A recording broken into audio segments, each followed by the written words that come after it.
Hi, everyone, and welcome to another episode of Unmuted by Big Karma, the podcast in which entertainment insiders reveal their secret sauce and how the stuff we love is made.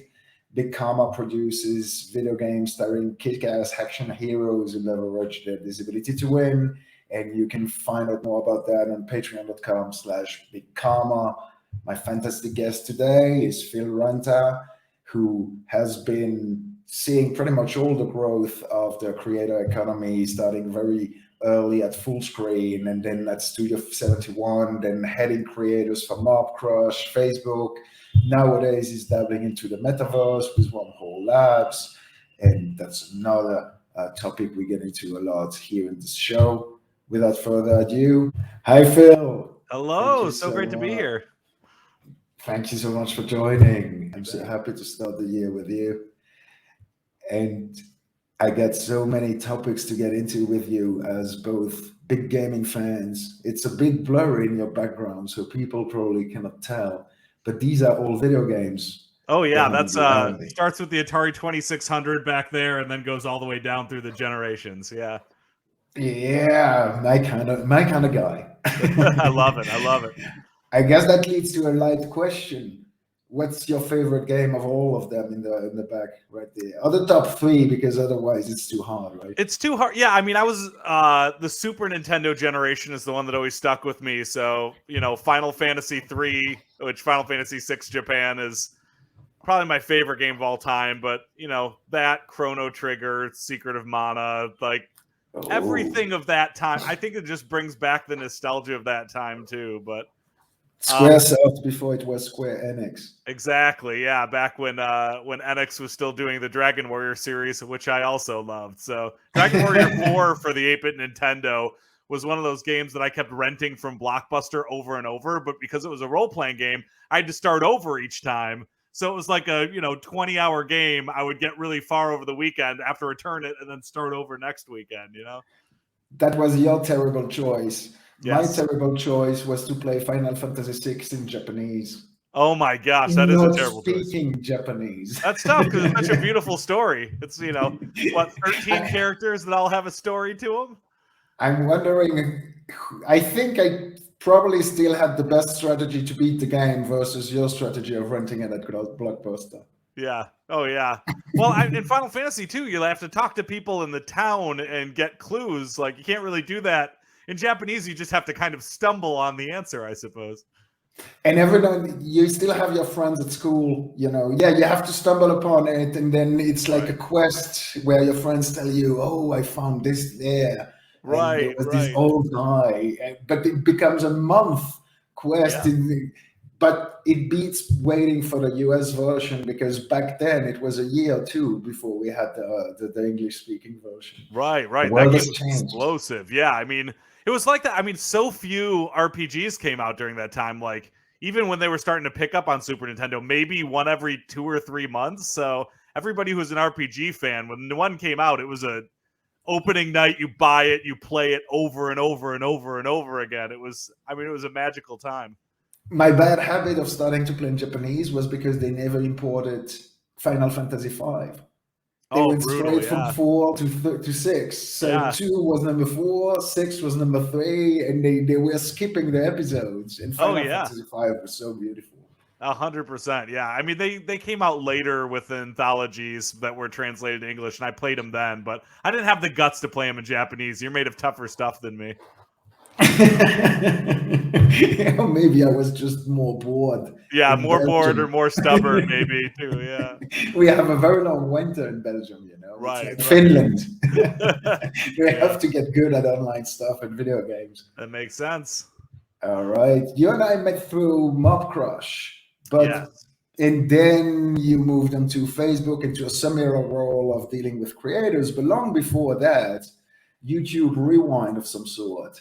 You were with Full Screen at the very beginning of the YouTube boom, weren't you? Yeah. I was employee number 9 at Full Screen. I was the first one hired to look over the network. Back when we didn't even really know what a network was. We just knew we had the functionality to bring creators into our economic engine, the YouTube CMS, and then sell branded campaigns against them and see aggregate statistics and then monetize their channel. And then we just kind of figured it out as we went. Was it already a multi-channel network model, or did that come along the way? So that was it was started as a multi-channel network model. So George Strompoulos, George Strompoulos, the CEO of Fullscreen, was the partner manager at YouTube who was working with Machinima. So he got to see Machinima do the multi-channel network strategy, said, hey, this is cool, I should start my own, left YouTube, started Fullscreen. So he was already versed in how it worked. I think when I came in, though, there was still like a handful of creators that were on it who were, contacts of George's from the YouTube days, but they didn't really know how to scale. So really, I just took what I do best when I've worked on social platform stuff before that. I just put together a structure of, this is our pitch, this is how we get all of our leads, this is how we outreach, this is how we bring people on, this is how we service them. So I was just building process. And 7 months after joining, we were bigger than Machinima. We were the largest MCN in the world. And I remember fondly Machinima. It was such a phenomenon at its time, and a precursor.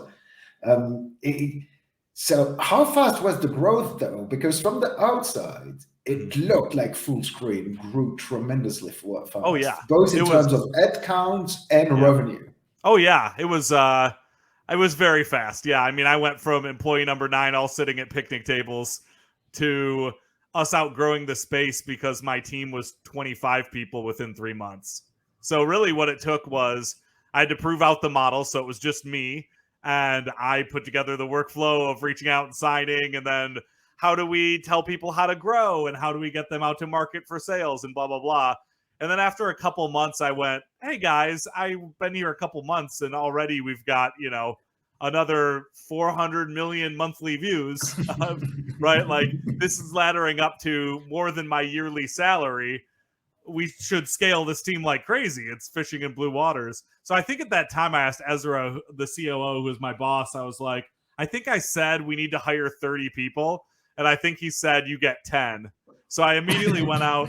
It was the weirdest thing ever. Like, we put out a bunch of calls everywhere to hire people.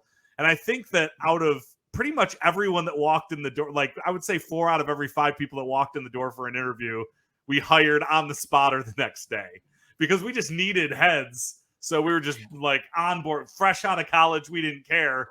If you were somebody who wanted to learn about the space, come on in. And out of that group was like Andrew Graham, who's now at CAA, and John Brentz, who's at Twitch, and Jordan Warona, who's the CEO of We Are Verified. Like that initial batch was a lot of people who were essentially coming into an entry-level job and now are leaders of the industry. So it was the starting ground of what we call today influencer marketing, but back then the world was not existing, was it? Right. Yeah. At that time, it was really hard. 2012, trying to pitch brands. I mean, the only reason why we got any brands in 2012 is because Peter Chernin was our investor. He was really well at Fox and Chernin Entertainment. So we were able to do the branded campaign for Rise of the Planet of the Apes, or he would introduce us to someone at Pepsi through his thing, and we were able to do like a couple $1,000 tweets. Like, almost nothing. Really, the business model at that time was based around, well, let's scale it. Let's help these creators. We were taking at that time a revenue split. And my goal for my team was make sure you're adding a heck of a lot more value than the revenue split you're taking. And we'll figure it out as we go along, right? So where we really focused was programming strategy and optimization, because that was something we could control. There was a lot of people who were large on YouTube but didn't know why. So if we could unpack that and look at the data, we could help them become bigger than they were already, which I would say in many cases worked. In some cases, people signed and they didn't see the growth they wanted, but at least we were taking swings. Yeah, you win some, you lose some, as always with talents in any industry. I always say the difference between a bookmaker and a gambler is that the bookmaker is right 80% of the time. Right. Oh, absolutely. He doesn't have a magic formula. He's still taking bets, but it's just better at it than the next guy. Well, that's the funniest thing about working with creators is I think that unlike Hollywood for 100 years or television, there was an understanding in Hollywood and television that your career did not go up and to the right. You were never going to be more famous. There was always going to be peaks and valleys, and your job was to surround yourself with a management team that can help you navigate the valleys and keep you relevant as long as you can. And most people in Hollywood or TV, like, you get one big movie, and then maybe you'll get a moderate movie, and maybe you'll disappear, or maybe you'll get spot on. Like, that's kind of the trajectory. But because creators didn't know that, I think that any of them that got a video that got 10 million views would be pretty upset if their next video got 1 million views, and they just didn't understand that there's algorithms at play, and maybe the fandom you built behind you wasn't true fandom. And so it was a lot of education. It still is, right? When I talk to digital celebrities, a lot of them don't know why they're famous, or they think they're famous for the wrong reason. And it's about kind of re-educating them on what's working and what's not, and how they can curate their career to point in the right direction. I think it's common in all entertainment industries. Mm-hmm. Yeah. Wasn't it a say in Hollywood that from a very famous Disney executive or one of these companies who was saying the truth about Hollywood? What I've learned after 30, 40 years is that nobody knows anything. Yeah. I think that was a William Goldman quote. Yeah, nobody knows anything. Might be. Yeah. And Christian Segestrale in gaming, who has been extremely successful as an entrepreneur and CEO at various companies that he started himself, and other that he helped. Anyway, a super great track record. Yeah. And he keeps saying, I consider myself a student of the job. Yeah. And it sounds like a great quote, but it's not made up. I know him enough to know that he means it. Yeah. And I understand what he means. No matter how much you know, there's always something new to learn. Oh, yeah. And once you think you understood a couple of things, they change the algorithm on the biggest platform, which is a good segue. How many changes of algorithm completely changed your business in your few years at full screen? Did you have to reinvent the model all the time? Yeah, throughout my end, I've been working on content on social platforms now for 17 years. And my whole career has been a free fall where you're constantly trying to keep up with trends and algorithm changes. And part of my life is that I like that, right? I get, like, if it's a well-established business, I don't think I can be helpful. And I think that ultimately, like, the only time I've ever worked at a non-startup in my life was Facebook.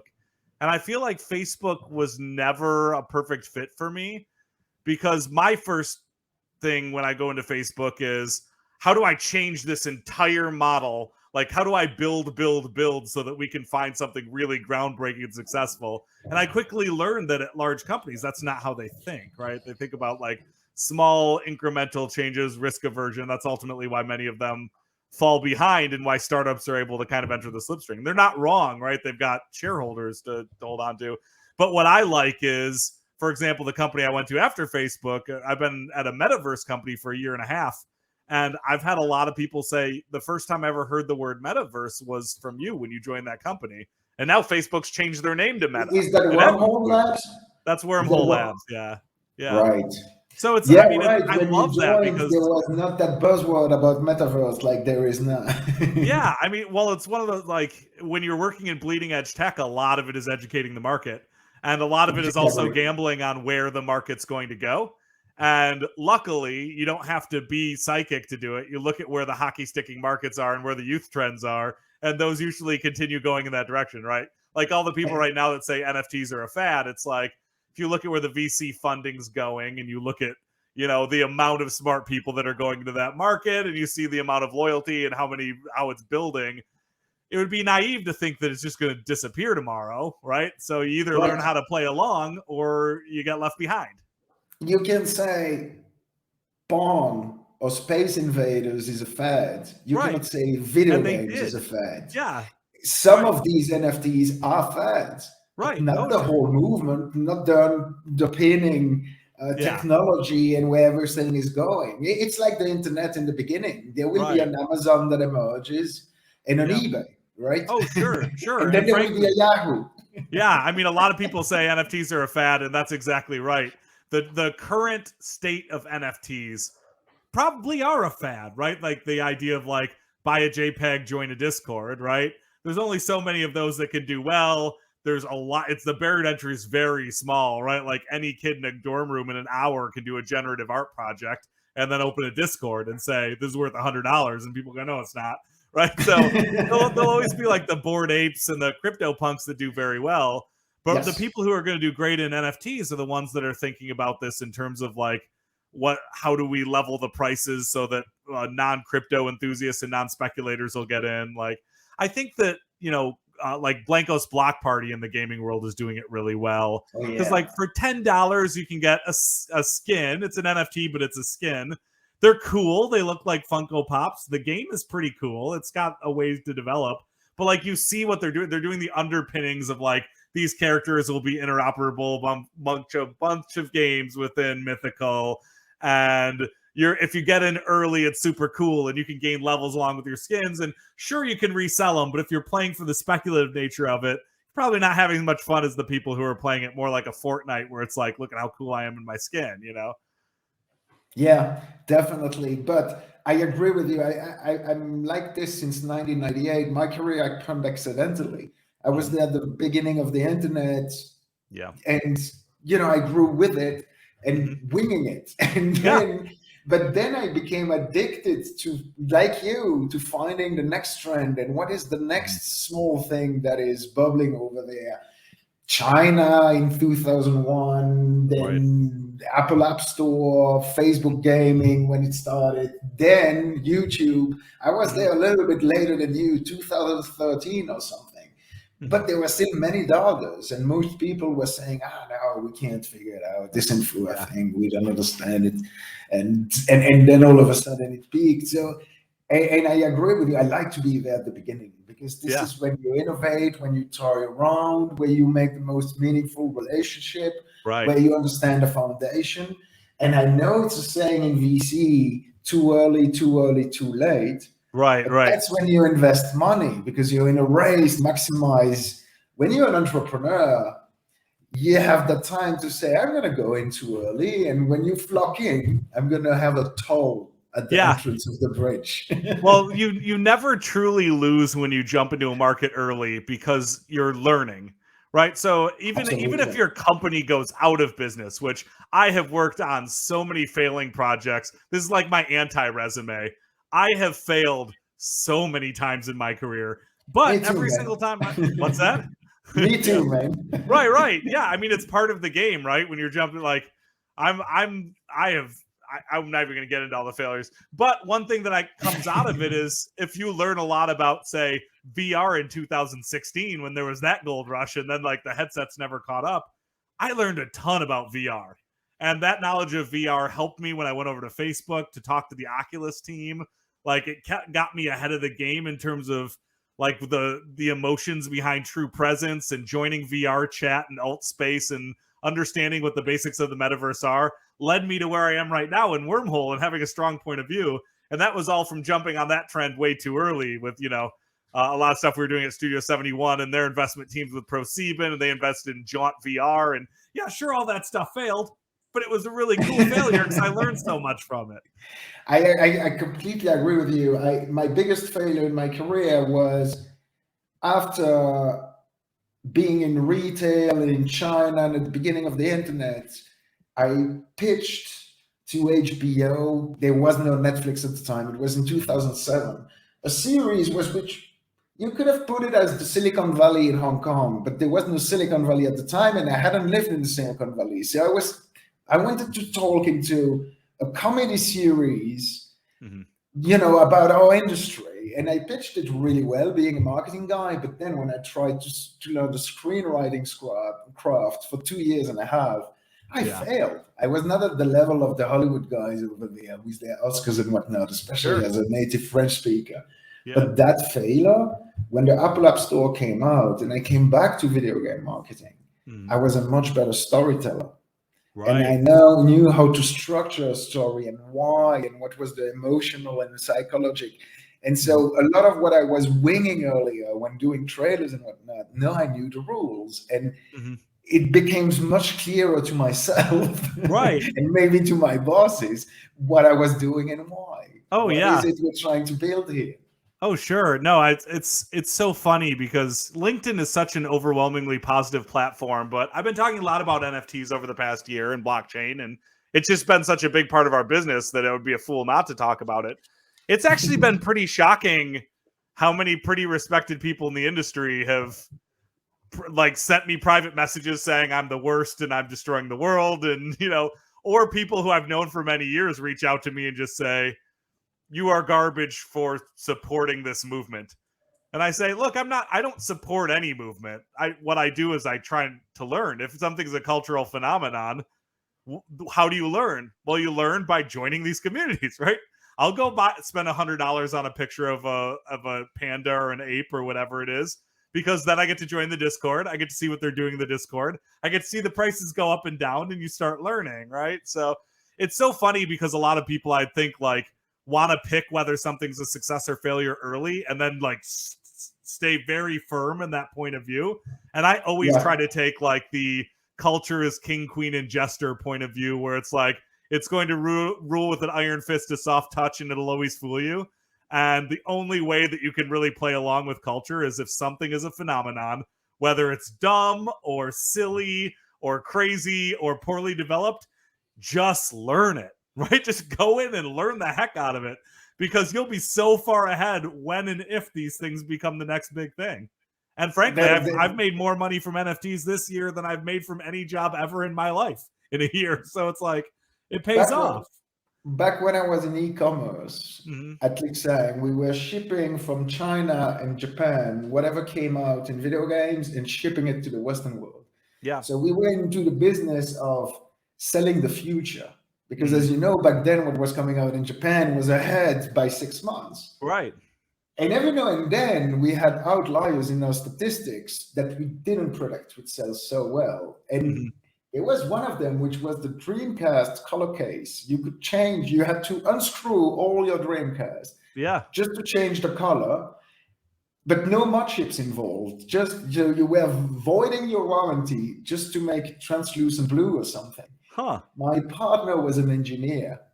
He couldn't understand such behavior. Because, engineer, irrational. And he told me, I don't understand how we sell so many of those. And I told him, it's not my job to understand why people want to buy it. Right. It's my job to source it at the best price possible and have enough of it in the inventory. Right. And have good pictures of it on the internet. Right. Why you want it? You're not me. I don't know. Yeah. And as a Dreamcast owner I owned a Dreamcast at the time, and you better believe I would have bought those for a couple reasons. One is, who really uses their warranty for those kind of gaming systems? Like, for the most part, you just bring it back to Target and they'll just be like, here's cash back, whatever, right? You can throw the case back on. You privileged American. That's not the same in Europe. That's very American of me, but it's true, right? Like, any store in America, you're just like, hey, this broke. They're not going to like see if the warranty's voided. And then second of all, it's like, gamers care deeply about the aesthetics of their gaming setups. And like, even back then, people like to think that came along with the PC generation and the lights. That's not true. Like, the idea of having like a perfect gaming setup, even in the 80s, like with the big wood box TVs and everything, it was very, very important, because you spend hours in front of that thing. And it goes back to status. It was a skin. Right. It was a skin for your Dreamcast. Instead of just skinning your character, you were skinning the console, because who does that? Right, totally. It's like smoking something nobody else dares to smoke. You know what I mean? At 50. Absolutely. Yeah, and the Dreamcast was such a good system too. By the way, side note, some of the games on it, like, let's not get started on that, because we're gonna still be here in hours. Right? Yeah. I just I remember the many hours of playing Crazy Taxi on that thing, but right, and Power Stone and Power Stone 2 and Skies of Arcadia. Skies of Arcadia was a very underrated RPG. Yeah. There were so many great RPGs on Dreamcast that never hit the mainstream due to the, ill-fated, I don't know how to say that, due to the demise of the system, that it failed too early. So, but there were many gems on that console. Oh, yeah. Well, Sega leaned in very hard to kind of core Japanese style RPG gaming, right? Like, Nintendo constantly tried to like Americanize, and Sony or Sega's like, screw that. Like, we're going to go straight up. Like, we're literally going to have anime characters in Phantasy Star games. And I love that so much. It was so cool. They were like bringing you said you're a Super Nintendo fan, so am I, and I had a Super Famicom, so imported Japanese model and all that. And I feel like somehow the Dreamcast was like Super Nintendo taken to the future. Yeah. They kept the soul and the style of the Super Nintendo, but with computing power. I agree. Like, I love the Nintendo 64, but it did not feel like it was in the same universe as Super Nintendo. Like, it felt messy. And it's because it was the birth of like polygon style art. But on the other hand, there was a lot of games where I was like, I literally don't know what to look at. I thought Star Fox was messy. A lot of people hate me for hating on Star Fox, but like, it was tough to follow, I would say if you look back 20 years later, Mario Kart 64 and GoldenEye saved it. Yeah. But apart from that, it was a big, huge mess. Oh, sure. Absolutely. Totally wrong economic decisions for the time. And I even made up the theory at the time, which is in the video games industry, you get 2 console cycles of leading the industry. And then the arrogance gets to your head and you start falling. So Sony with the PlayStation 3, Nintendo with the Nintendo 64 is that moment where you think we are so strong and so dominant.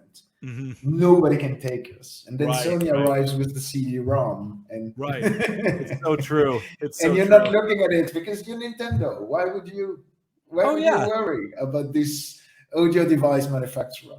Right. Yeah. And then every once in a while, Nintendo will come out with the Wii U and go, oops, okay, my bad.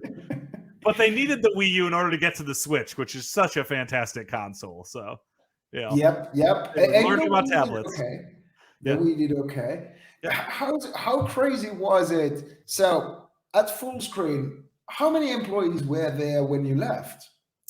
500 and something, I think. It was a lot because we went from a little one room on the Hayden track, and then we moved to Culver Studios into one of the buildings. We quickly outgrew that and took over 4 buildings there. My last day at work was the last day at Culver Studios before they moved to the Playa complex. I think the Playa complex was like 4 or 5 floors. It was a huge building. But yeah, it was just astronomical growth. It felt like one day you just kind of woke up and we went from everyone being able to attend one big meeting into one room. And then it was just like, suddenly we had to rent out movie theaters once a quarter in order for everyone to sit, How did you cope with it? I just tried to keep my universe small.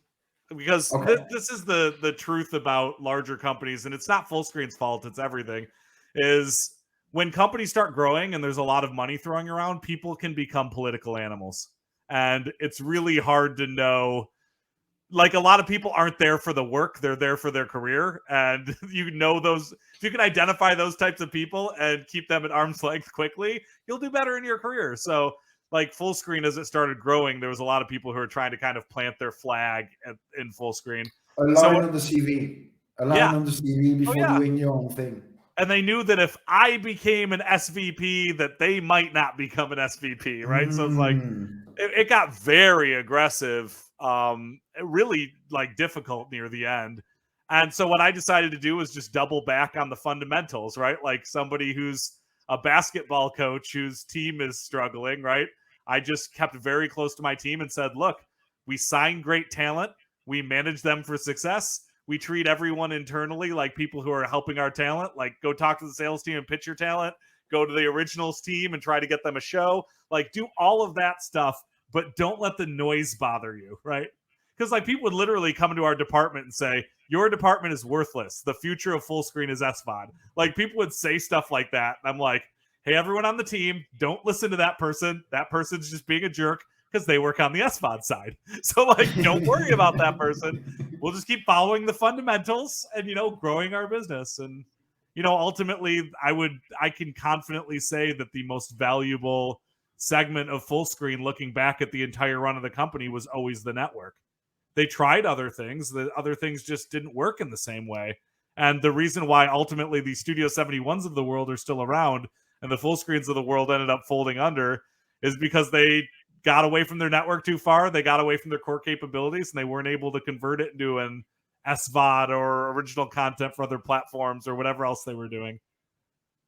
Yeah, I think at some point they diversified so much that it was even difficult for me from the outside to summarize in one sentence what are these companies doing. Oh yeah, and I don't think on the Studio inside 71 is a good example because I think you worked for the US office, right? But Mm-hmm. they started off as a pretty lean and mean and successful agency from Germany. Oh yeah, and they were dominating in the German market, and then they became this huge thing through acquisitions and office opening. And for me as a buyer, why did it make my life more difficult? It's because before I could just say, oh, I need some big talents in Germany, let's call Studio 71. Mm-hmm. At some point when you do too much and you're not number one in any of it, Right. I don't have that thing that I need to call that company. I'm like, why do I have to call Studio 71 again? Oh, I could call them for anything. Mm-hmm. But what is the one thing I need to call them today when I need it? Right. That's where diversification becomes tricky, I think. Right. Yeah. I mean, hindsight is easy, but when ProSieben bought Collective Digital Studios, where I was working at the time, and they rebranded to Studio 71, it was one of those kind of directives of we're making this a global brand. I don't think it was the right move. So I feel like Collective Digital Studio meant something to the American market at that time, where it was like, it was a little elevated. It's where higher tiers of talent went. They essentially hired me to help scale, right? Because I was the scale guy over at Full Screen. And they went the same period of time where we went to 8 billion monthly views. They were kind of stuck at 1 billion. So they brought me in as COO to help them kind of do that. And we did that. But ultimately along the way, it was, I think a lot of people were arguing about what Studio 71 should be, right? Like a lot of people are like, well, we want to evolve to be this other thing completely. And I always thought that it was enough to support the next generation of creators. And that means a lot of things. It means distribution. It means merchandising. It means 360 management. It means tours. To me, that's enough, right? It's worked for Hollywood for 100 years. But I think a lot of people, because it's digital, kind of go crazy a little bit and say, well, where's the next $10 million line of business? Where's the next $20 million line of business? I just think it's the wrong way to look at it. So, for what it's worth, I think that a lot of times when an acquisition happens, that's when I start getting at odds with the upper level people, because we have this stock price culture that oftentimes ruins the fundamentals of a business. Yeah. And also ProSieben was coming from television. So right. Different mindsets and they were not going into it out of passion. Let's put it this way. They were just looking at some numbers and seeing that linear media was going down. Where was the views going? To the internet? Let's invest in the internet. Right. But without necessarily, when you look at Brendan Gahan, Ben Grubbs, yourself, you started early in the space. You were young, you were passionate, but you were also consuming the stuff, right? You were watching a lot of YouTube, and you were friendly with those creators. I have a few friends now who, after working with them, you become friends. And I guess it's different for the guy in the suit with a spreadsheet who invested for the sake of making money. I mean, when YouTube first came out, level. Yeah, I remember when YouTube first came out, I was fresh out of film school, and it was a huge deal that you could upload 5 minutes of content without paying hosting fees. Like, me and my friends were taking our mini DV cameras and our copy of Final Cut Pro. I won at a film festival back in college, and we were shooting comedy shorts. We were trying to be, I guess we didn't know them at the time, we were trying to be Smosh. And we just didn't, like, I don't have that creator gene in me where it's like, wake up every day and be a starving artist until you hit, like, I need to have a day job and structure. Like, I need that to be happy. But sometimes I look back at that and I'm like, if we would have just kept focusing on getting a sketch out every day or a sketch out every 2 days, maybe we would have been Rhett and Link by this point. But, and instead what I did was learned about the industry, right? From uploading videos and going, now I know how important custom thumbnails are. And I know what a big deal it is to make 50 cents per 1,000 views. And, you learn that by being a creator. I still try to keep that creator part of me alive as much as I possibly can, because you can only really empathize with creators by being one yourself, even if it's at a small level. I have the same thing, that maybe not going as far as saying being a creator, but when something is new, I do it with my own hands. Yeah. I Oh yeah. never delegate or give instructions about something to a collaborator, a staff, a creator, without having seen how it actually works myself. Oh Because yeah. otherwise, you become the theoretical a-hole, Right. who comes up with great ideas that are impractical, impossible to make because of this stupid reason that everybody knows about. Oh, 100%. Yeah, like join the community. Like you want to learn about this thing, join the community, Like if you have not jumped onto Decentraland and navigated what a metaverse looks like, it's time, right? Like you Yeah, have to really absorb this stuff. otherwise you're the guy asking around why at all the Right. meetings. Yeah, exactly. Why? Because that's Oh, how everybody's doing it. one It's of my already favorite done things to before you do arrive. if I feel like being a jerk when I'm around my like businessy friends, if somebody's criticizing the valuation of a company or an acquisition, I like to be like, "Oh, when you bought that product, what did you think? Or when you signed on to that software, what did you think?" And if they go, "Oh, I never used it before," it's like, "Well, maybe you shouldn't be criticized." You know, how can you criticize the $100 million valuation of Clubhouse if you haven't gone on it? You know what I mean? So Yeah, I'm a firm believer, and you got to try it out because that's the only way that you can see the future of something. absolutely, man. And you worked a lot with Dude Perfect, didn't you? Was that during your time at Full Screen or Studio 71 or even So separately? yeah, we did when I was at Mob Crush. We did a branded campaign with Dude Perfect. We Oh, did a what a PUBG coup! mobile video. What What's a that? coup for what a coup for Mob Yeah. Crush. Oh yeah. Oh yeah. We were working with PUBG Mobile. The seller Brett sold it. And we were trying to find a new way to introduce their game to non-core gaming audience. They're like, we want young, we want male, we want mobile first. And I've loved Dude Perfect's team for a long time. The Whistle, they were great. I had some contacts there, so I reached out to them and I said, "Hey, we're looking for an audience just like yours.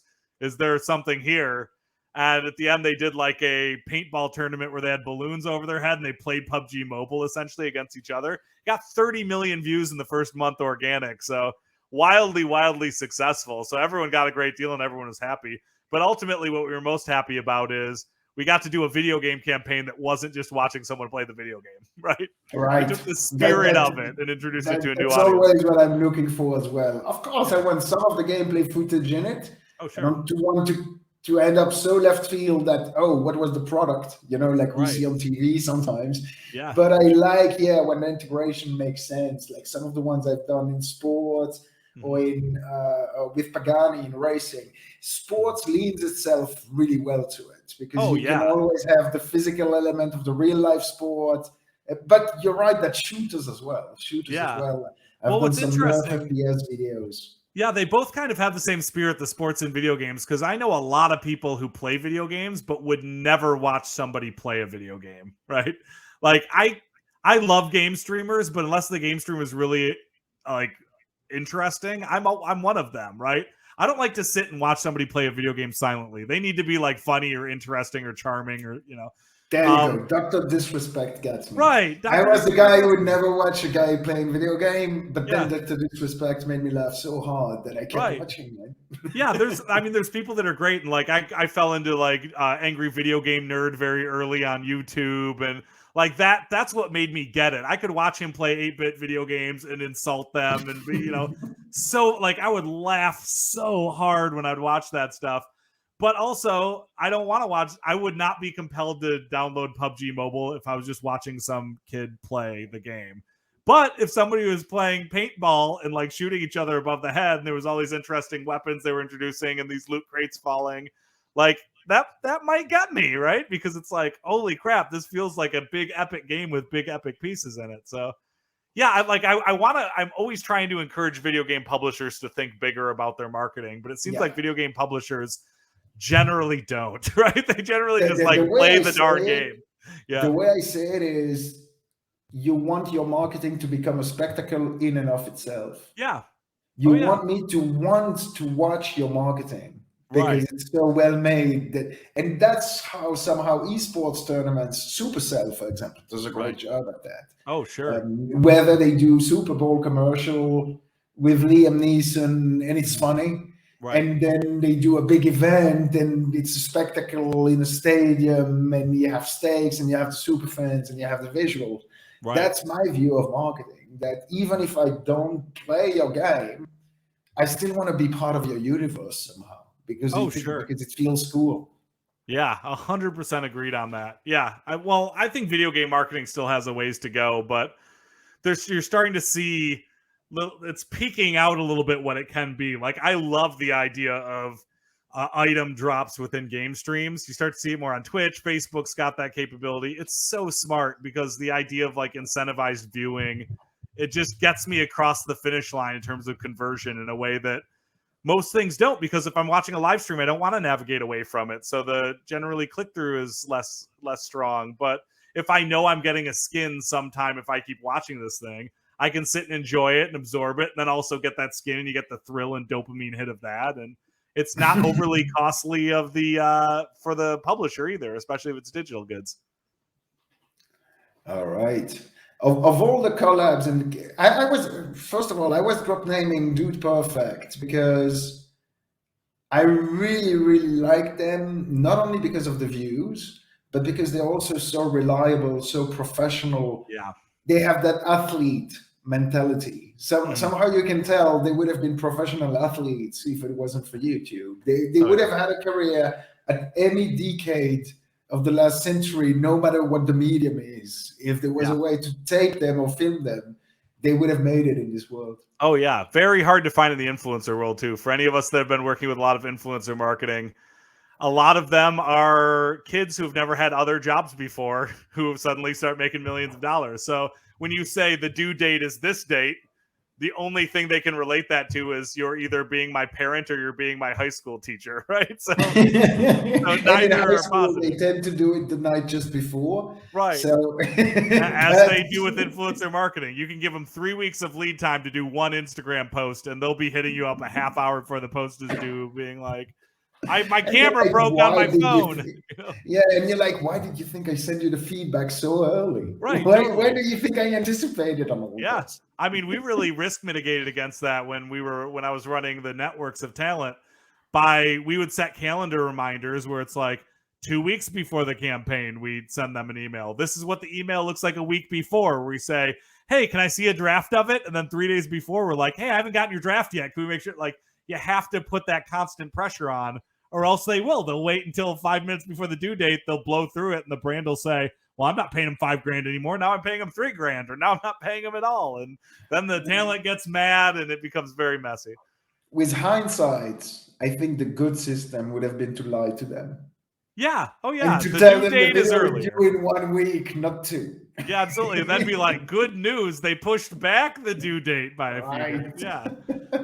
No, that's really true. That's actually a good method. I should start doing that now. Oh, okay.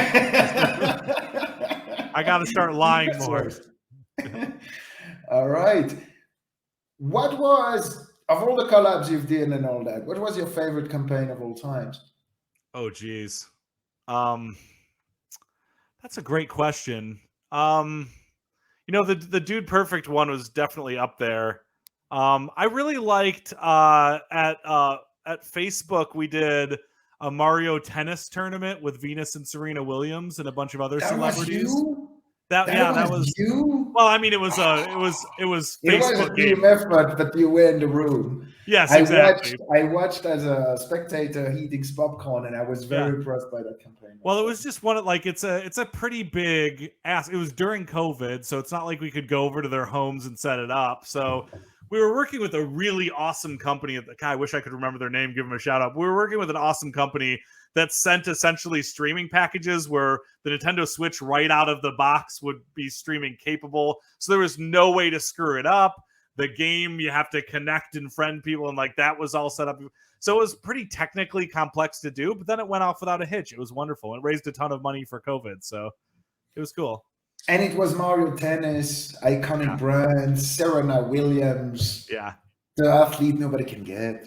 Right. It was like light, right? Like Mario is accessible to everybody. So it wasn't like, sometimes esports can be very alienating, you know, Correct. if you go to an Overwatch League of tournament. Legends, you're either part of it or you're not. You're Oh, not yeah. bringing up Serena Williams to League of Legends. Right. Yeah. I mean, I've played League of Legends a fair amount of times. I go to League of Legends esports tournaments. I have to constantly lean over and be like, what just happened? Because it's like, it moves fast. The camera moves fast. It's like, it's hard to remember everybody's powers. Like, there's so many characters. So, but yeah, it's Mario Tennis, anyone can get behind. It's just tennis, right? So, and it was with tennis stars, so it was a cool way to do it.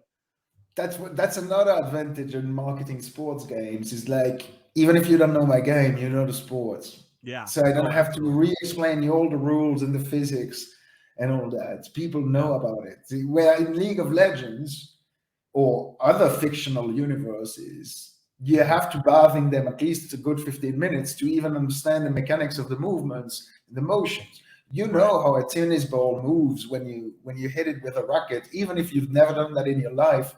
Right. You have to be a monk not to have ever seen tennis anywhere. And part of that is why I loved Rocket League when that started taking off as an esport so fast. It's because it's like, oh, I get it. It's car soccer. It's like defying physics cars. So there's always that corollary where they could watch it for a minute and go, oh, I get it. Car soccer, right? So it wasn't like the Overwatch of the world where everything moves so fast where you literally, if you're not really into that game, it's hard to tell what's happening during those tournaments. Rocket League is one of those games where you go, why didn't I think of that? Right. Why did nobody think of that in 40 years of video games? Car with soccer. Right. Of course. Yeah. Car with soccer. Yeah. Male audiences, that's what they love both. You merge it. Yeah. Of course. And what was it? Was it Final Fantasy X that had Blitzball, which was essentially just like soccer, but it was like the same thing as soccer, but underwater, but everyone could breathe underwater. It was like very close to that correlate. And I played that, even though it was a side game, and I played that game a lot because it's like, it's so easy to understand, right? It's just soccer. Soccer is so easy to understand. Yeah, yeah. All right. And what was your most vivid failure? Oh man, where do I begin? I'd say that the most vivid failure in 2011, before I started working at Full Screen, I was ready to become a entrepreneur, and I started my own podcast network. It was called Comedy Podcast Network, and my goal was to sign all of the great comedy podcasts in the Los Angeles area. Dave Chappelle, all that. Right, exactly.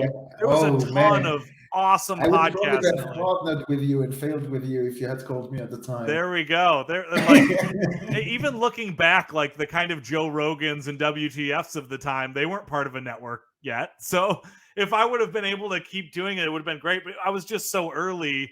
I ended up signing like 6 or 7 podcasts, and I was going to brands, and they were like, podcast marketing, what?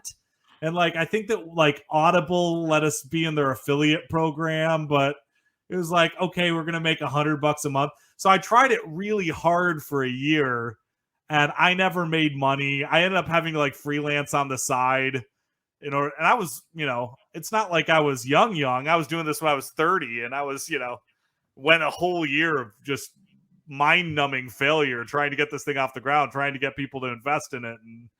But all of this led to me ending up at Full Screen when I ran out of money, and then Oh, that's right before Full Screen. That was before. That was what I was doing directly before Full Screen. So in a way, it was learning experience. Yeah, learning experience, going through the cycle of signing people, pushing out content that must do some metric in order to monetize. Right. You already knew the supply chain somehow. Well, what was so funny about that is at the time, podcasts were really hard. You had to custom program your feeds, your RSS feeds.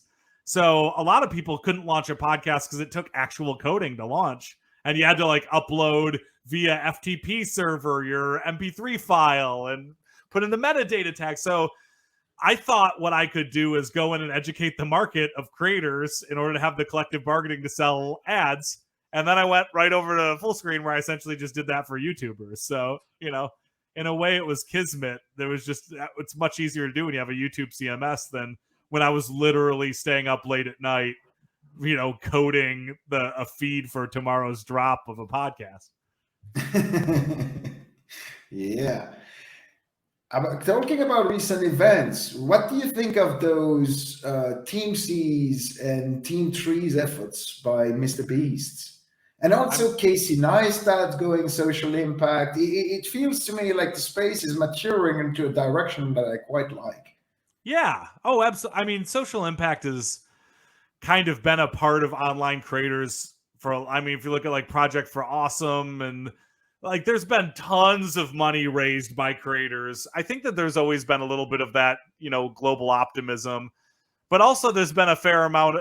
I'm not going to be naive about it. It's a fair amount of brand building too, because someone like Mr. Beast, there's an incredible amount of cynicism that could be built around it, right? Like a lot of what he does, I think his content is great. So I never want to sound like I'm judgy, but it is pretty clickbaity, right? And a lot of the copycats of it really push out a lot of smaller creators, and he sucks a lot of air out of the room. And you can't fault somebody for being so good they suck air out of the room. But, it's, when you're getting that kind of attention, it's very hard for a smaller creator to come through. So if you're able to position yourself as, yes, I'm a capitalist. Yes, I'm making money. Yes, I'm making a lot of money.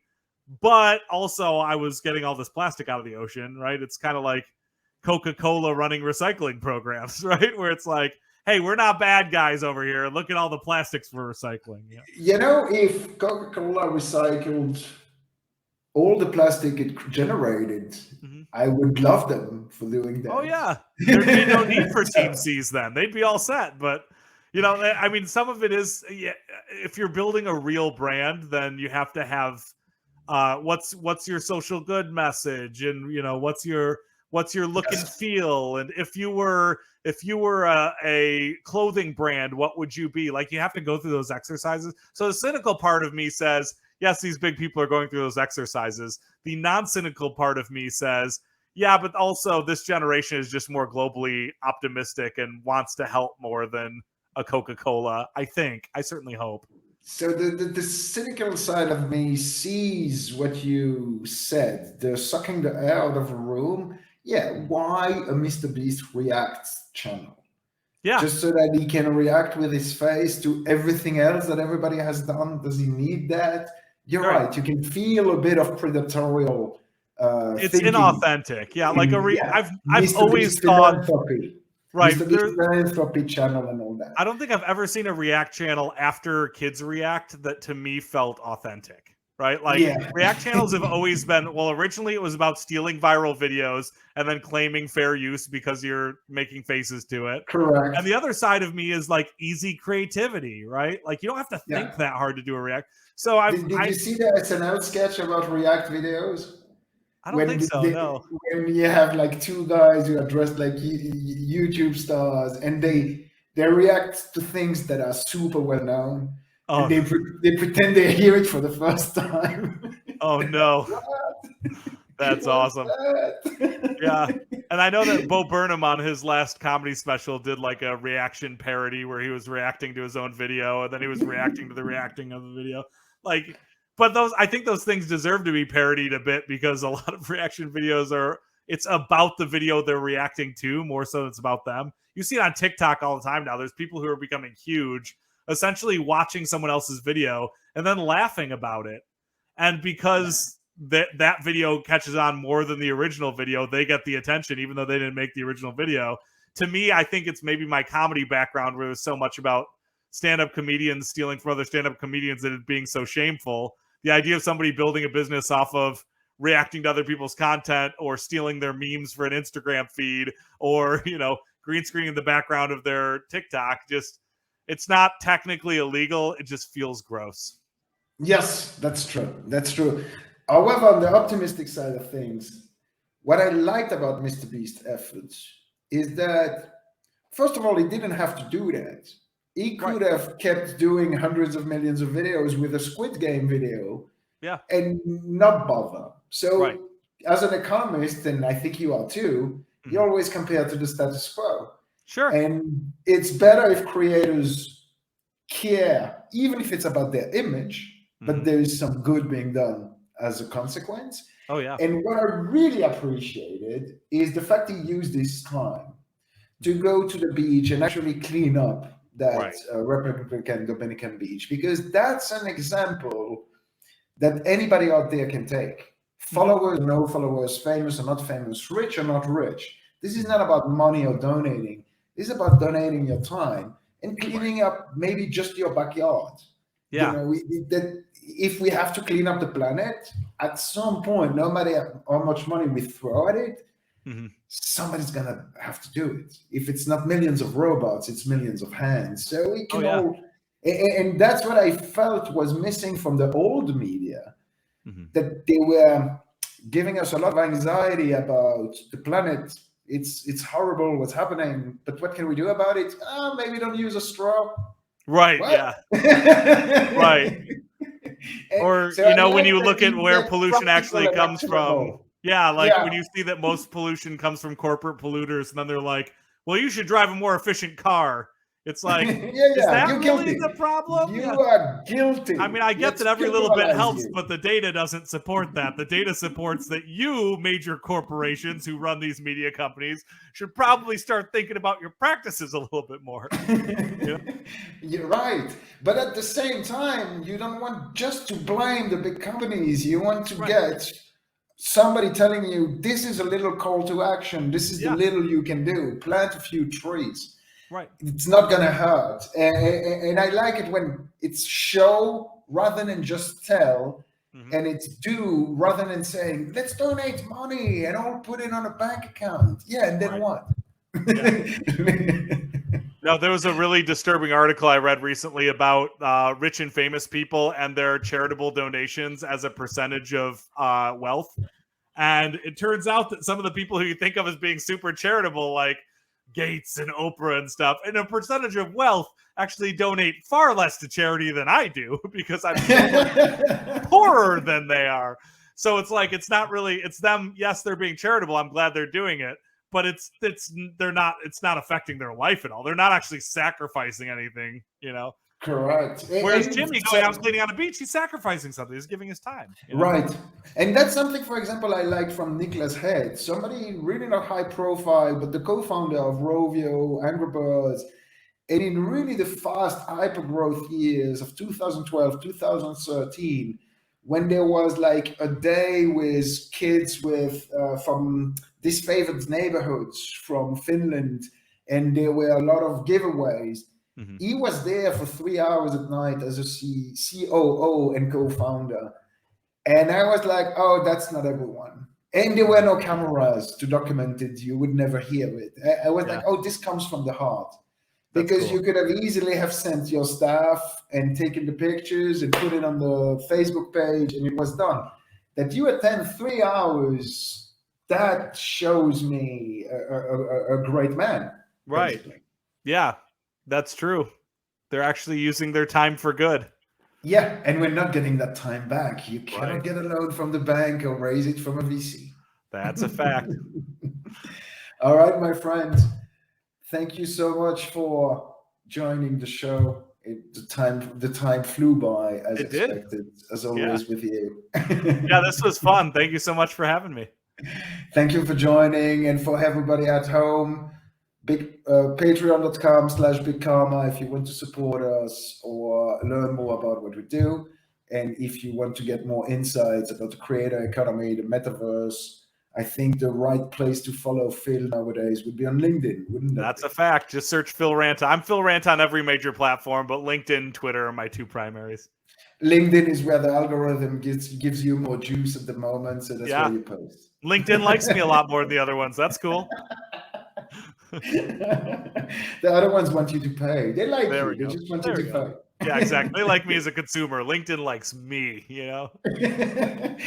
Until they have something to sell you. Don't get too excited. Thank you so much, Phil. Have a great day and may karma be with you.